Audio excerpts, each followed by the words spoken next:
Okay, so this is my second attempt at this problem. I actually got it wrong the first time. And the reason I got it wrong the first time is because I didn't see this. The block moves in a circle. What it's saying is that block A, or the cylinder A, is not moving down, making the radius get shorter. So I solved it like how I thought it would really be happening. The block B would be moving in a spiral, getting closer and closer to the center. Somehow they want the radius to not be changing so that it moves into the circle. So the key thing that I missed the first time, because I just didn't visualize this, is that R dot and R double dot are 0, which means then that the acceleration of A is 0. So A is not moving down. That just seemed weird to me, but I'm going to solve it like that, and then we'll get the answer that's in the book. Okay, so given that, let's start with drawing the free body diagram of A. And this is where I'm kind of disagreeing with the problem, but this is how they've rigged up the problem. The block is moving in a circle. Okay, so what we have here in that free body diagram is block A. And so its weight, I'll just say MA times G. And then there's the tension in the core T.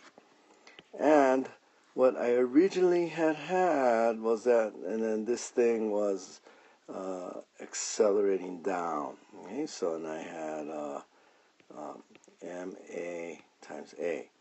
However, that is not what they want in this problem.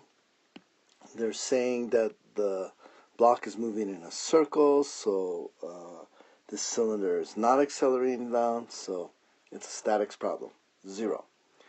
So quite quickly from this, we see that the tension is just the mass of A times G, and the mass of A is 15 kilograms, and G is 9.81.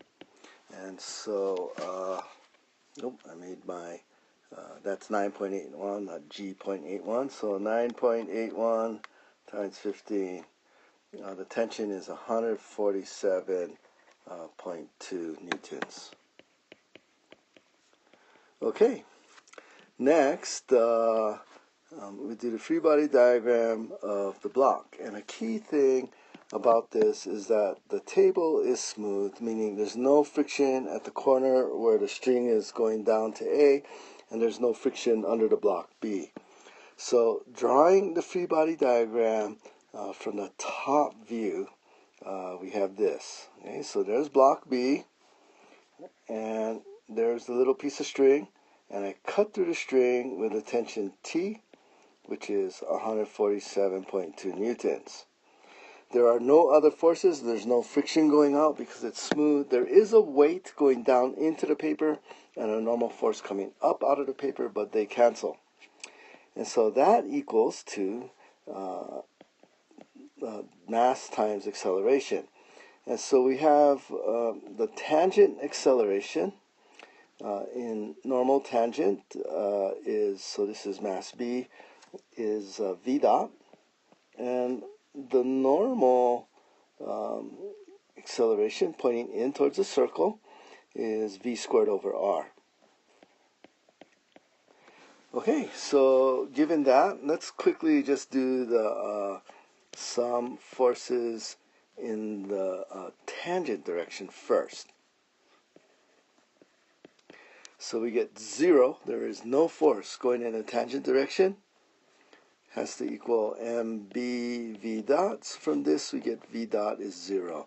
That wasn't actually required, but we might as well do it. And then finally, let's do the normal forces is man. So you get positive normal is always towards the middle. You get 147.2 newtons equals the mass of B, which was 2 kilograms, okay, times v squared over r, and the radius was 1.5 meters. And solving for v, you get this 147.2 times 1.5 over 2 all square root, and you get